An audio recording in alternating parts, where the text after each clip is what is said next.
Hebreus, capítulo 11, verso 1 e 2.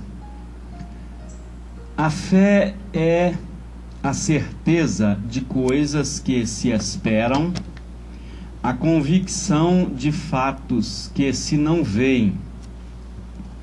Pela fé foi o universo formado pela palavra de Deus, de modo que o visível veio a existir das coisas que não aparecem. Prezados amigos e prezados irmãos, sabemos que Davi se desvencilhou da incredulidade proposta por seu irmão Eliabe e pelo rei Saul, e por isso conduziu seu povo à vitória contra os filisteus, matando o seu campeão. É importante dizer que Davi estava desarmado. Ele valeu-se da espada do inimigo para cortar-lhe a cabeça. Pois bem, naqueles dias ainda não havia carros de bombeiros para transportar pela cidade afora os heróis nacionais.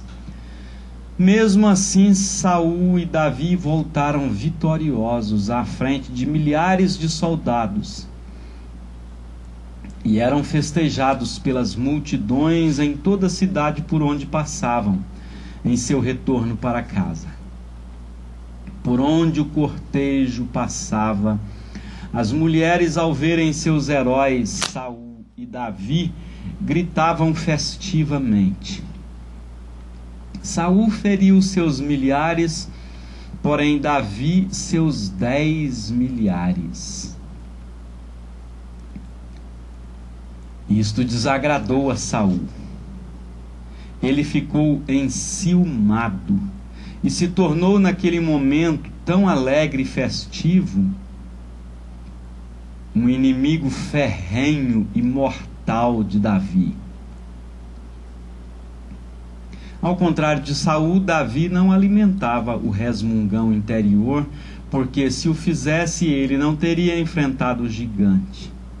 Saul até tentou dar asas a seu resmungão interior, seu irmão Eliabe também, mas Davi se firmou na imagem do leão e do urso sendo abatidos diante de si, sem que tivesse armas poderosas. Esta visão o fortaleceu. Ele viu o duelista como um leão ou um urso tombando à sua frente. Que você, prezado amigo, na fé, visualiza, materializa-se. Sua estratégia de luta foi extremamente infantil. Uma funda e 5 pedras lisas do ribeiro. O gigante guerreiro, ao ver assomar diante de si um rapazinho delicado e desarmado, não acreditou. Era bom demais para ser verdade. Esta seria, em sua visão, a luta mais fácil que teria. Muito suor e esforço seriam poupados. Ele pensou que seria tão difícil como quebrar osso de minhoca ou mastigar água. Mas o gigante estava redondamente enganado. Davi não se deixou intimidar pelo seu tamanho, pela sua força, pela sua armadura, pela experiência, pela habilidade e muito menos pela maldição proferida contra ele por parte do gigante. Trouxe à sua memória o que poderia lhe dar esperança, isto é, a imagem do leão e do urso caindo mortos pelas suas mãos. Deus que o ajudara no passado o ajudaria novamente. Ele pensou, novamente seria vencedor. Com esta imagem em mente, ele creu que poderia e assim ousou lutar. Se você acha que pode, ou sonha que pode enfrentar seus gigantes, não importando de que tamanho sejam, Comece a agir, ouse. Ousadia tem poder, genialidade e magia. Henry Ford disse que se você pensa que pode, ou se sonha que pode, ou se pensa que não pode, de qualquer jeito está certo. Em Hebreus capítulo 11 está a galeria dos heróis da fé. O autor começa com Abraão, que foi o pai da fé, e citando o nome e a façanha realizada pelos heróis, ele cobre um período aproximado de 1000 anos. Ao chegar em Sansão, Jefté, Davi e Samuel, ele desiste de esgotar a lista e resolve parar, dizendo que lhe faltaria o tempo se fosse falar de todos. Ele se lembrou de homens que por meio da fé subjugaram reinos, praticaram a justiça, obtiveram promessas, fecharam a boca de leões, anularam a violência do fogo, escaparam ao fio da espada, da fraqueza tiraram força, fizeram-se poderosos em guerra, puseram em fuga exércitos estrangeiros. Ele disse que também algumas mulheres receberam pela ressurreição os seus mortos. Tudo pela fé. Fé é a certeza de coisas que se esperam, a convicção de fatos que se não veem. Pela fé foi o universo formado pela palavra de Deus, de modo que o visível veio a existir das coisas que não aparecem. Hebreus 11, 1 e 2, que foi o texto que nós lemos no começo. O segredo, amigo, não é ver para crer, é crer para ver. É preciso crer. Por isso Jesus diz: crede em Deus, crede também em mim. É preciso crer na sua possibilidade colocada em seu interior por Deus de ser uma bênção, trabalhando na área que Ele designou para você. Deus colocou na constituição física, emocional e espiritual de cada homem a capacidade de fazer uma diferença para o seu próprio bem e também de seus semelhantes. São incontáveis os benefícios que desfrutamos hoje como resultado do estudo, pesquisa e trabalho de pessoas que nunca conhecemos. Pessoas que creram na possibilidade de ser uma bênção para gerações vindouras. Porque creram e agiram, hoje nós colhemos os frutos semeados por essas pessoas. Pense na imprensa, na energia, na lâmpada elétrica, no telefone, no automóvel, no avião. Pense nos antibióticos, nos exames de ressonância magnética, nas vacinas que tantas vidas salvam, nos procedimentos cirúrgicos. Pense na televisão colorida ou de 4D, nos aparelhos de ar-condicionado, nas vitaminas e minerais em pequenas cápsulas, capazes de prevenir doenças e prolongar a vida. As possibilidades concedidas por Deus aos homens para o benefício de seus semelhantes são infinitas. Creia. Enquanto a fé é fator de vitória em todas as áreas, e mais especificamente na área espiritual, a incredulidade é fator de derrota em todas as áreas, e mais especificamente na área espiritual. A área espiritual, amigo, é a mais importante de todas, porque as outras têm duração limitada, enquanto que a espiritual é eterna.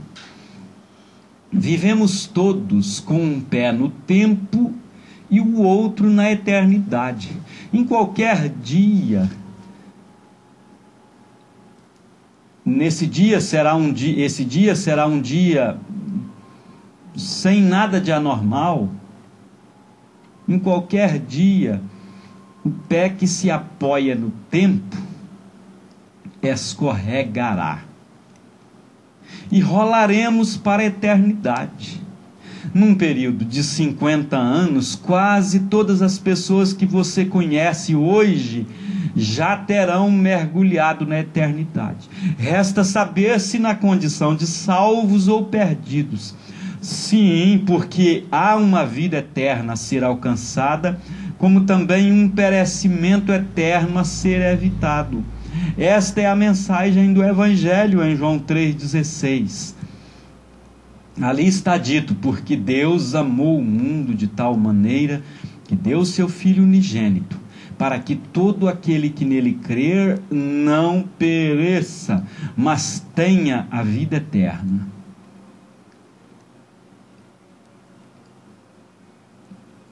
Já que estamos falando de fé e incredulidade, é bom ressaltar que ninguém jamais foi ou será salvo sem o uso da fé, e que também ninguém jamais se perdeu ou se perderá por outro motivo que não seja a incredulidade.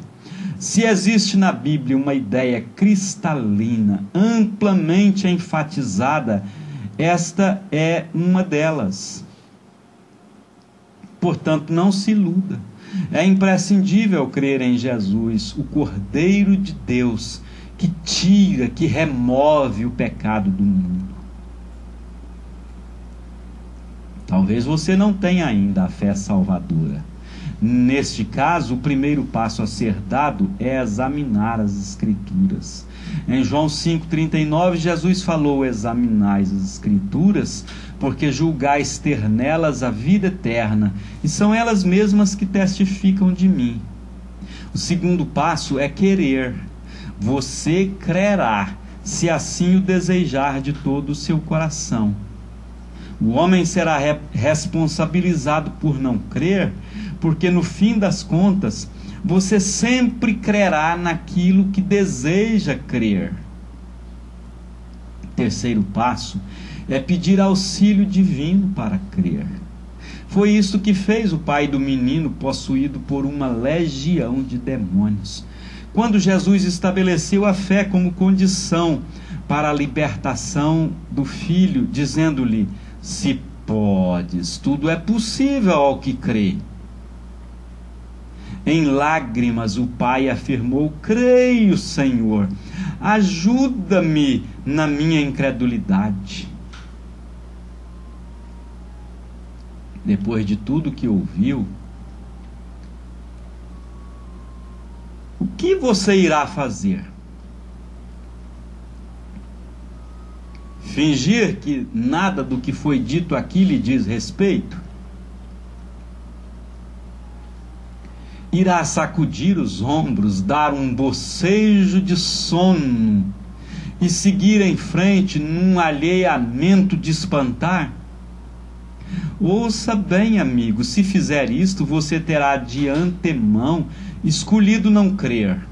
A incredulidade é uma sementeira de dores, lágrimas e perdição eterna. Agora é tudo com você. Faça a sua opção. Ponha-se em ação hoje mesmo, porque o amanhã talvez nunca chegue. O dia é hoje. Louvado seja o santo nome do Senhor Jesus Cristo. Ele trouxe a salvação pela fé em seu nome. Agora